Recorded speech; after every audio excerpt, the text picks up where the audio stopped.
So the Amazing Digital Circus Episode 9 is coming out June 19th of this year. It's actually only a couple months away, and recently there's been some interesting things going on behind the scenes with this final episode that I want to talk about in today's video, and that is basically just the fact that recently there's been these theater chains, like these movie theater chains that have been showing the Amazing Digital Circus, the final episode, which is actually supposedly called by the movie theaters. The last episode is going to be called The Last Act, but basically what it is episode 8 and it is episode 9, basically combined into one. Obviously, because the Amazing Digital Circus, their episodes are usually around half an hour or something like that. They're usually around that time. But for movie theaters, obviously they need to show movies that are around an hour and a half. So they basically just took episodes 8 and 9 and combined it into one. And that is what is going to be showing. And what is interesting about this is that it is going to be showing 2 weeks earlier. Yeah, basically, it is going to premiere June 19th, but the movie theater chains have it as June 4th. That is where we're going to be looking into today. And it's why would they show it in movie theaters 2 weeks before YouTube? And yeah, basically, I'm just going to be discussing whether or not that's a good idea or not. So I guess without any further ado, let's go ahead and dive right into it. Alrighty, so this is the screenshot. Well, I guess not really a screenshot, but this is the website that they have this, I guess, film on. Because, yeah, you can see right here, it is going to be playing in Cineplex. Oh, it says France for some reason. I don't know why. Okay, that's just the language. Okay. I thought maybe it meant the France, French cinemas. But no, this is Cineplex because some people were thinking, would it get a limited release? Maybe it would only be in certain cinemas, kind of like how Iron Lung was originally supposed to be in only a couple movie theaters, but due to the demand and just the popularity of the movie ended up getting a worldwide release by theaters Regal Theaters got Regal Cinemas got the movie, Cineplex got the movie, Landmark Cinemas got the movie. It was all over the world due to the popular demand of Markiplier and Iron Lung, that the movie went from being an independent, only a couple theaters, to now this worldwide release. But it seems in this case, it is going straight for the worldwide release because, as we can see, this is Cineplex, and obviously Cineplex, I think, is the largest movie theater chain in Canada. Now, it is also playing in other theaters, not just Cineplex, like you can see right here. It shows it right here as well. Oh, it appears I have my VPN on. I gotta turn that off real quick. Alright, so this is where it shows it on Regal Theaters. Now, Regal is obviously not in Canada. I think it used to be in Canada, but it ended up getting which was that Regal that was in? Oh no, it was AMC that I'm thinking of. AMC theaters used to be in Canada, but it ended up getting, obviously replaced with Cineplex and things like that. But yeah, Regal is in the United States and whatnot, so it kind of made people think that would this movie get a worldwide release or would it only get a limited release? Turns out they're going straight for the worldwide release because, like I said, it's in Regal theaters and it's also playing in other theaters. You can see right here, there's other theaters that are playing it, West Town Movies. I don't know what this is, if it's a place somewhere out there in the world, I guess, but yeah, you can see West Town Movies. They are showing the Amazing Digital Circus, The Last Act.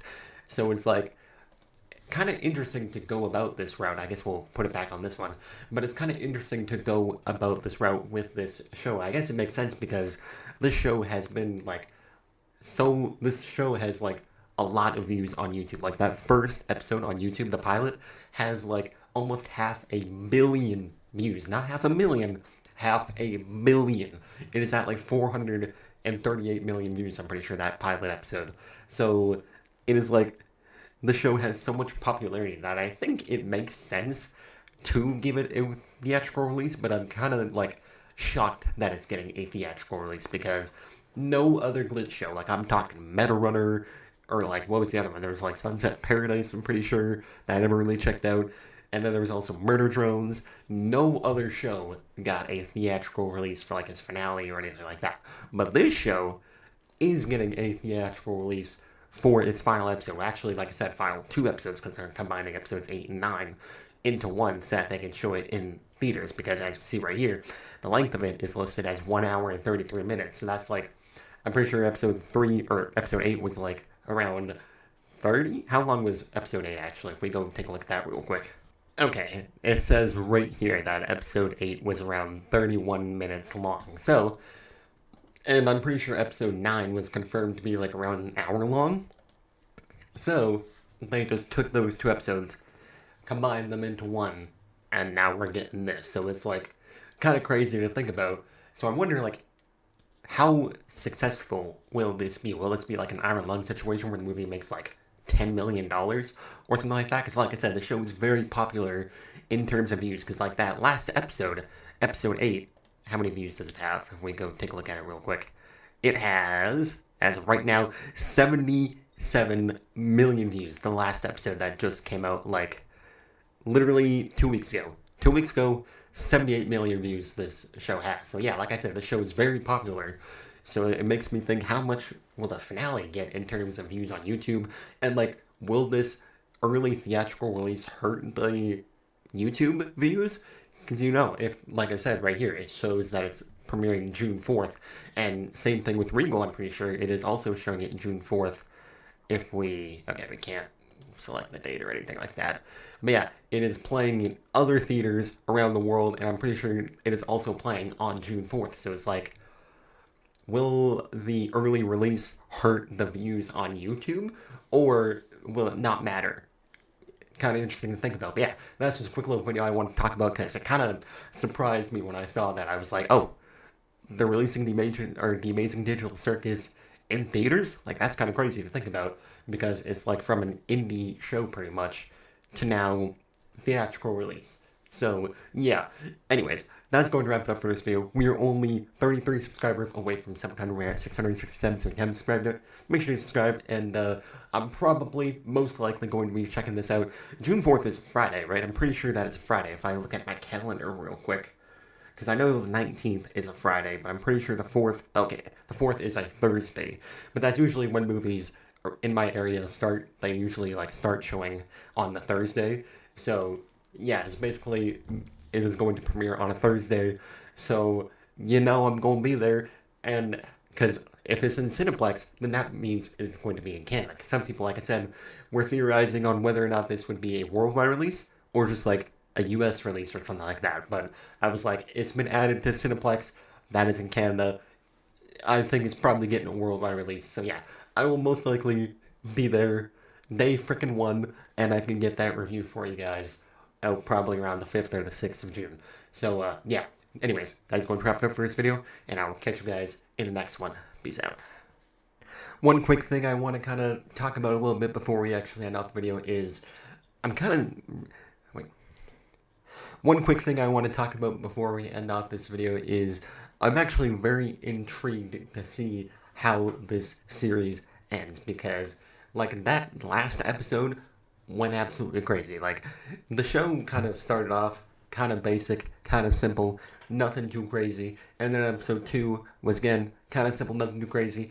Episode 3 got a little bit better, and then episode 4 was kind of eh. But then episodes like 5, 6, 7, and 8 have been, like I said, absolutely crazy because that last episode's ending was a pretty dang good ending because you had obviously the circus, like, I guess kind of die out in a way is how I would refer to it. Like, because you had obviously Kinger delete Kane by accident, so it was like, how are they going to get out in the final episode? It is like, are they going to get out? Or like, are some of the theories of like them being digital clones real? Because we've seen like the theory of like them testing like digital copies of each other or like on people. So it's like, is there a chance that the people in the circus are like digital clones of the people in the real world, and that is why they can't escape the circus? Like, is there going to be some like dark ending where they have to come to terms with the fact that like they're not real people. Kind of interesting to think about. So yeah, I will definitely be checking out The Amazing Digital Circus episode 9 when it premieres in theaters June 4th, I guess. So yeah, that's going to wrap it up for this video now, and I'll catch you guys in the next one. Peace out.